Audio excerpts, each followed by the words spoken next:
everyone, this is Coach Iska Mendoza. As promised, nandito ang aking vlog tungkol sa journey ko noong 2015 kung saan by God's grace ay naitawid ko ang tatlong licensure exam, ang Real Estate Broker exam, Real Estate Appraiser exam, at ang Philippine Bar exam. Sa vlog na ito, hindi ko tatalakayin ang mga karaniwang itinuturo sa mga review center, ang ALAC method na kumakatawan sa answer, legal basis, application, and then conclusion. Tatalakayin ko ngayon yung mga hindi tinuturo sa review centers na pwede nyo ring gamitin sa personal yung buhay kahit na hindi kayo magte-take ng bar exam. Unang-una, ang formula ko sa journey ko ng 2015 ay ang kasabihang ora et labora. Sa Ingles, ito ay prayer and hard work. Bakit nga ba nagre-rely pa rin ako sa panalangin kahit na mahaba ang aking nilakbay sa pagre-review? Sapagkat naniniwala ako na sa isang iglap, kung hindi ka nanalig sa Diyos, ay pwede kang maka-experience ng mental block. So, kailangang balanse na ang pagre-review mo ay inaalay mo pa rin ang pagdadasal. Nung nagre-review ako, may panahon pa akong pumunta sa mga simbahan, sa St. Jude, sa Baclaran Church, sa Quiapo Church, sa San Sebastian Church. Ang sunod naman na step dito, karaniwan na ang ginagawang method kasi ng mga nagre-review ay ang pag-manage lang ng oras. Pero higit pa sa pag-manage ng oras, kailangan din natin matutunan mag-manage ng emosyon. So, unahin natin pag-manage ng oras. Ang una kong inayos na nagre-review ako ay ang aking body clock. Dahil insomniac ako nung nasa law school pa ako. Karaniwan na ako natutulog ng 4 o'clock ng madaling araw at gumigising ng 8:30 ng umaga. So, dahil ang oras ng bar exam ay alas 8 ng umaga hanggang alas 6 ng gabi, hindi maaaring ganito ang aking body clock. So, una kong tinanggal ang pag-inom ng kape. Tapos, ang cut-off time ko sa pag-inom ng mga sugary drinks ay 12 noon. After lunch, hindi na ako uminom ng kahit anong matatamis. Tapos, sinet ko ang aking body clock na naka-fix na 8:30 ng gabi, matutulog na ako. Tapos, gigising ko ng 3:30 ng umaga. So, kakakibat ng pag-manage ng oras na ito, inumpisahan ko ang aking oras, ang aking araw sa panalangin at tinatapos ko rin ang araw sa aking panalangin. After ko manalangin sa umaga, ay nakaset na ako mag-jogging. Umaabot ng 30 minutes to 1 hour ang aking jogging sa review. Ito ay para i-condition ang sarili ko na i-manage ang stress. Pero nagagawa ko lang itong pag-jogging nung mismong review days, nung mismong bar exam week. Hindi na ako halos nakakapag-jogging kasi wala na talagang oras.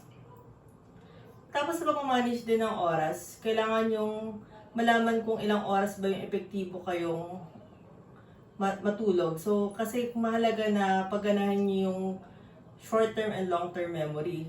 Nako-consolidate kasi ang memories natin kung maayos tayo matulog.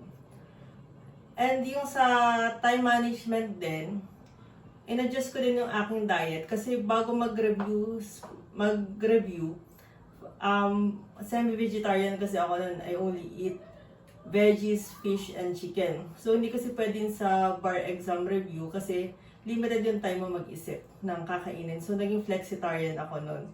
Kung ano yung available na pagkain, as long as healthy pa rin, and as much as possible, ina-avoid ko ang carbs kasi I tend to be antukin kapag kumakain ng carbohydrates. And then, part of time management also ay, di ba 7 days in a week, minamanage ko yung oras ko na may isang araw ako na mandatory rest, so wala akong iisipin. Tapos dun sa review week ko din, di ba, I took 3 exams. Nauna yung broker exam, and then appraiser, and then bar exam. So, nung time ng broker exam, simultaneous yung review ko for the bar exam. 4 days in a week, nagre-review ako for the bar exam, then 2 days for the real estate broker exam, and then ganoon din sa appraiser exam. So, ang gagawin niyo sa calendar niyo, gagawin niyo siyang paatras. Let's say, for example, November 5 yung bar exam. So, starting November 4, paatras, maggagawa kayo ng countdown para alam niyo yung remaining days na lang sa inyong pagtitake ng exam.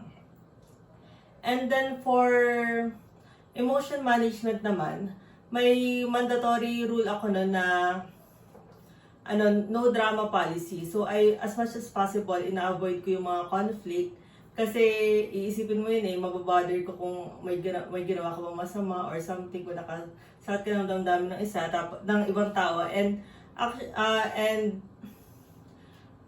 for emotion management din, ako mismo, hindi ako nagpapaka-toxic, hindi ako nagko-complain, so hindi ko pinifeed yung pagiging mareklamo. So, I must do the task kung ano kailangan kong gawin. And then for emotional management, mahalaga rin yung pagkakaroon ng goal. So, yung secret goal ko noon, hindi ko naman talaga siya sinasabi kasi nakakahiya, kasi hindi ko naman siya natupad. Pero, lahat naman ng nagbabar exam yun ang pangarap is to top the bar. Hindi ko siya nakamit, pero at least nakamit ko na sa awa ng Diyos ay makapasa sa bar exam. So, bakit ba mahalaga na mithiin mo na mag-top ka sa bar? Dahil kapag mataas ang iyong pangarap for the bar exam, mataas din yung iyong effort. Tapos kapag nakakaramdam ka ng negative feeling, sinasabi ko sa sarili ko, kasi nga secret goal ko lang yan, hindi rin yun alam ng mga closest friends ko. Sabi ko, wala kang karapatang magreklamo kasi gusto mong makamit yung goal na yan. So yun, kapag nakafocus ka sa goal mo, hindi mo maiisip ang mga negative emotions. And meron din ako nung rubber band sa wrist ko, na kapag nagkakaroon ng negative thoughts, pinapalagitik ko siya to remind me na mali yung thought na yan para ma-break yung thought. Yun, so, and then, aside from this, sinimulate ko din yung bar exam in a way na prepare ko yung sarili ko physically and emotionally sa bar exam as if nagtitake ako ng bar exam. So, di ba sa after ng classes natin, normally wala naman na tayong armchair. So, ang ginawa ko noon, bumili ako ng armchair. Sayang nga kasi hindi ko siya tinago kasi pinamigay ko rin siya after I passed the bar.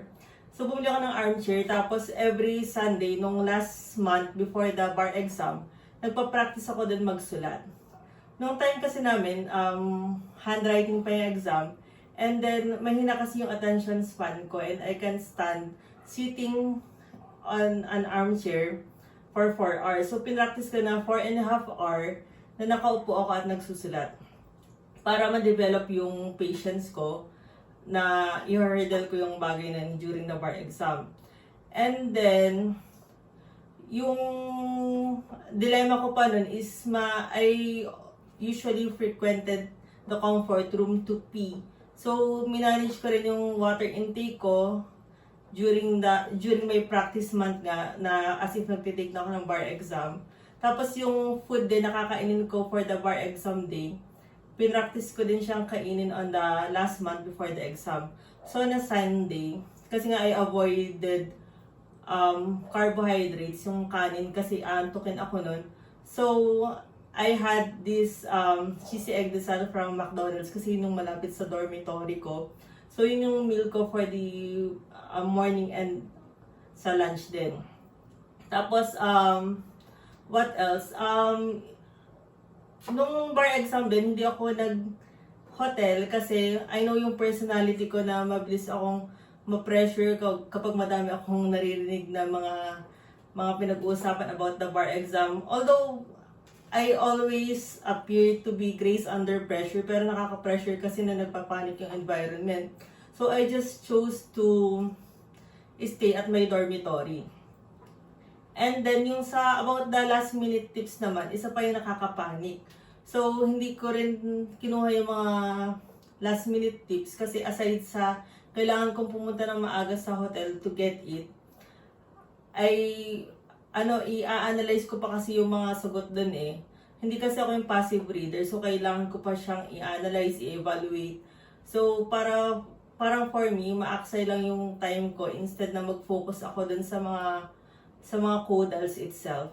And yun, yung prayer ko nun kasi, Lord, if I'm already competent to become a lawyer, make me one. So, yun. So, I would just focus on the mastery of law. And then, eventually naman, lalabas yun sa pagsasagot niyo sa bar exam. And then, kailangan din na flawless yung grammar nyo. And as long as kaya mong i-justify yung sagot mo, you'll do well. Ganun din in our lives, in our decision making. Ganun din, as long as you can justify, you will do well in whatever endeavors you make in life. So, thank you. That's all. If ever I miss anything on this vlog, you may just send me a message and I will just reply on your queries. Thank you and God bless.